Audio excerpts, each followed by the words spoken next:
15 প্রকারের শাস্তি নামাজ না পড়লে। দুনিয়াবি 6 প্রকারের যে শাস্তি, তার মধ্যে 1 নম্বরে হচ্ছে আপনার জীবন থেকে রিজিক উঠায় নেওয়া হবে। কি উঠায় নেওয়া হবে জোরে বলেন? আচ্ছা, আমাদের সমাজের মধ্যে এমন লোক আছে কিনা নাই, মাসে 50,000 1 লাখ টাকা ইনকাম করে, কিন্তু মাসে সাইসা বলে হুজুর পকেটের মধ্যে চাইরা না তো এখন নাই, বরং সংসারের মধ্যে অশান্তি লেগেই রয়েছে। আছে কিনা নাই? আরে কথা বলেন না কেন? হুজুর কোনো বরকত পাই না, একটা টাকা আয় উন্নতি হয় না। সন্তানের চিকিৎসা করাইলাম 1 সপ্তাহ যায় না, আবার বিবির অসুস্থ, বিবি চিকিৎসা করলাম, বাবার অসুস্থ।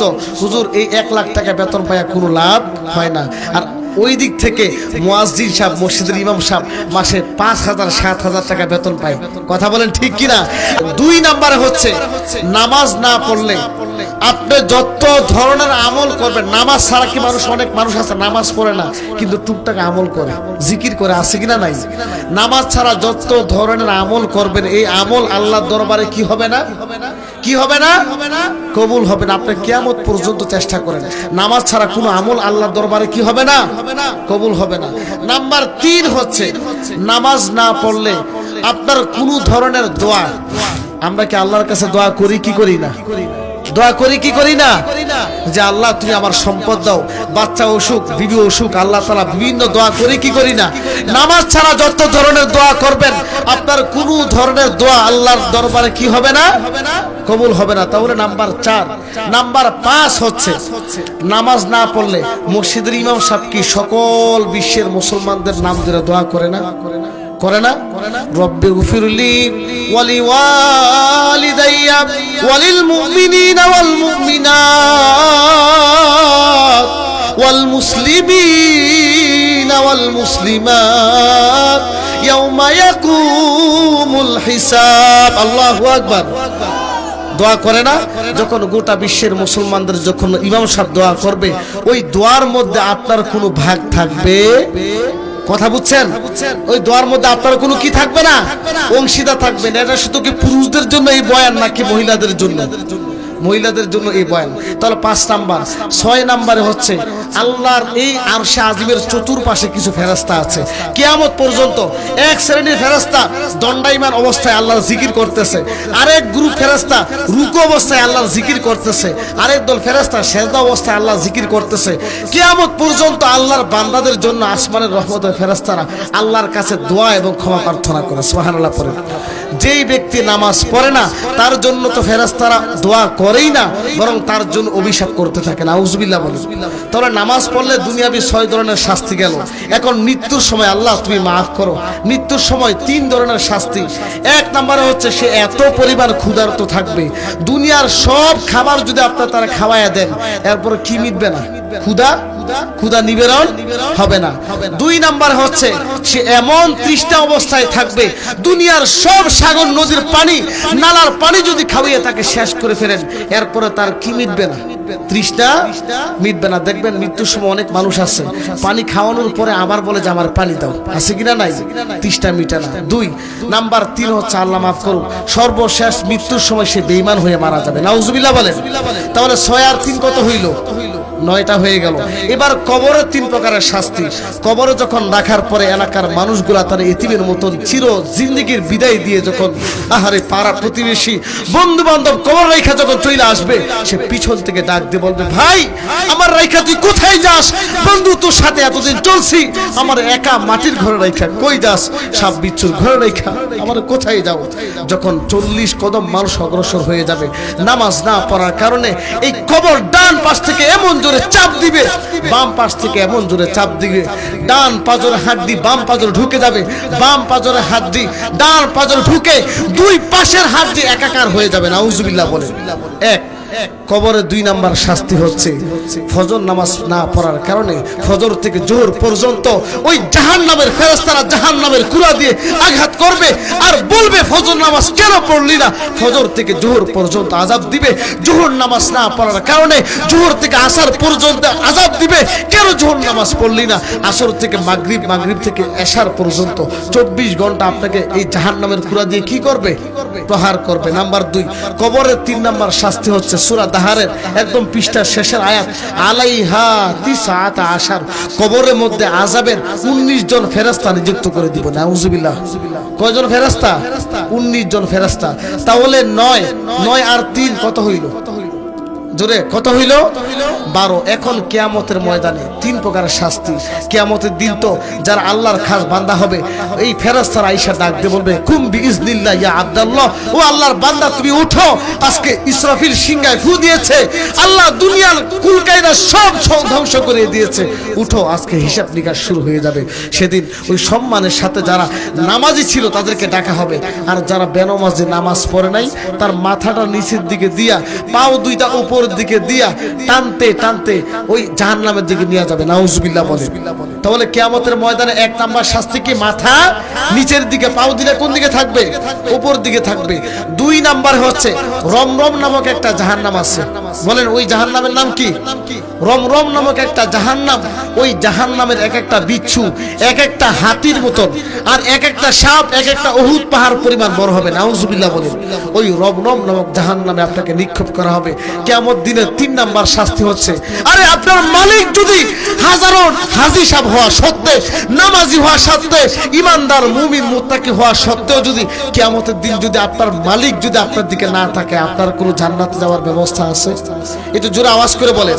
আরে জানি না কিয়ামতের দিন মালিকের চক্ষুর সাথে কার চক্ষু মিলা যায়, আমার মালিকের ফেসের সাথে কার ফেসটা মিলা যায়। আমার মালিক তো তখন বলবে, বান্দা তোর চোখের সাথে আমার চোখ মিলা গেছে, যা আমি মালিকের দয়া লাগা গেছে তোর জন্য, তুই জান্নাতে চলে যা। সুবহানাল্লাহ পড়েন। আর সেদিন যদি আপনি নামাজ না পড়েন, আপনার মালিক সেদিন আপনার দিকে ফিরে তাকাবে না, অন্য দিকে তাকায় থাকবে। বান্দা তো আল্লাহর দিকে, তার মালিকের দিকে, তার রবের দিকে ইতিমের মতো চায় থাকবে। রব বলবে, না, দুনিয়ার জমিন আমার বান্দা আমি আল্লাহর হুকুম মানে নাই, আমি আল্লাহ তার দিকে তাকাবো না। আল্লাহ যদি না তাকায়, তার ঠিকানা জান্নাত নাকি জাহান্নাম। তোরা নামাজ না পড়লে 15টা শাস্তি পাইছেন তো? যেই সমস্ত মা বোনরা পর্দা করবে, আচ্ছা নামাজ পড়া কি ফরজ নাকি ফরজ না? একটু জোরে আওয়াজ করে বলবেন। রমজান মাসে রোজা রাখা, যাকাত দেওয়া, হজ করা, মহিলাদের জন্য পর্দা করা, যেই সমস্ত মহিলারা নিজেকে, আচ্ছা স্বর্ণ কি কম দামি জিনিস নাকি দামি জিনিস? আচ্ছা স্বর্ণ জিনিস কি যে কোনো জায়গায় ফালা রাখে নাকি অনেক গোপন করে রাখে? এই জিনিসটা যেমন নাকি দামি, আমাদের মা বোনরাও কিন্তু স্বর্ণের চাইতে 1000 কোটি গুণ বেশি দামি। কথা বলেন ঠিক কিনা? আর স্বর্ণ যেমন নাকি মূল্য হওয়ার কারণে স্বর্ণ মানুষ যেখানে সেখানে ফালা রাখে না, আমার মা বোনদের মূল্য তো আল্লাহর কাছে জান্নাত পর্যন্ত অনেক বেশি। এজন্য যে কোনো মা বোনরা যখন তার পর্দা থাকে না, তার মূল্য থাকে না, মা বোনদের যখন পর্দা করে স্বর্ণ হীরা চাইতো তাদের দাম আল্লাহর কাছে বেশি হয়ে যায়। কথা বলেন ঠিক কিনা? এই মা বোনরা যখন পর্দা করবে, মৃত্যু পর্যন্ত যেই সমস্ত মা বোনরা পরিপূর্ণ পর্দার ভিতরে থাকতে পারবে, আমার রাসূল ঘোষণা দেয়, আমি নবী তার নিজ হাতে জান্নাতে প্রবেশ করাবো। সুবহানাল্লাহ পড়েন। তাহলে মা বোনরা 2 নাম্বার আমল কি করতে হবে? পর্দা করতে হবে। 3 নাম্বার আমল হচ্ছে, বলেন তো এখন আমাদের দেশের মধ্যে জেনা ব্যভিচার চলতেছে কি চলে না? একজনের বিবি আরেকজনের স্বামীর সাথে পালায়া যায়, আছে কিনা নাই? ভাই করে না? যেই সমস্ত নারী এবং পুরুষ নিজের লজ্জায় স্থানকে অন্য পুরুষ থেকে হেফাজত রাখতে পারবে, অন্য পুরুষ অন্য মহিলা থেকে নিজের লজ্জায় স্থান থেকে হেফাজতে রাখতে পারবে, ওই নারীকে আল্লাহর নবী জান্নাতের ঘোষণা দিয়েছেন। সুবহানাল্লাহ বলেন। তাহলে মা বোনদের 3 নাম্বার আমল, নিজের ইজ্জতকে, নিজের লজ্জায় স্থানকে অন্য পুরুষ থেকে কি করে রাখা? হেফাজতে রাখা। নাম্বার 4 হচ্ছে এই সর্বশেষ, এই মা বোনরা যদি এই আমলটা নিতে পারে, আরে আজকে ফেরাউনের বিবি কি আসিয়া ছিল না? হ্যাঁ, ফেরাউনের ঘরে থাকা সত্ত্বেও দেখেন কত নির্যাতন, অত্যাচার নির্যাতন করার পরে ওই ফেরাউনের স্ত্রী আসিয়া আল্লাহ ডাক দিয়ে বলতেছে, রব্বি আল্লাহ, আল্লাহ জীবন চলে যাবে। আরে ফেরাউনের স্ত্রী আসিয়ারে সবার সামনে উলঙ্গ কইরা এমন করে গরম সেই তেলের মধ্যে ফেরাউন চুবাইয়া দিছে। নাউজুবিল্লাহ বলেন। ওই আসিয়া মরতে মরতে তখন একটা কথা বলছে যে, আল্লাহ আমার রব কে? আমার রব কে? রব্বি আল্লাহ, আমার রব আল্লাহ। আল্লাহ বলতে বলতে দুনিয়া ছাড়া হয়েছে। সুবহানাল্লাহ বলেন। যেই সমস্ত মা বোনরা 1 নাম্বার তাহলে নাম্বার 4 হচ্ছে, তাহলে 1 নাম্বার 5 ওয়াক্ত নামাজ পড়বে, 2 নাম্বারে পর্দা করবে, 3 নাম্বারে নিজের লজ্জা স্থানকে অন্য পুরুষ থেকে হেফাজত করবে, নাম্বার 4 হচ্ছে স্বামীর খেজমত। এই আসল জায়গার মধ্যে ধরা নাম্বার 4 কি? কিন্তু বর্তমান যুগের অনেক মা বোনরা স্বামীর খেজমত করেন না।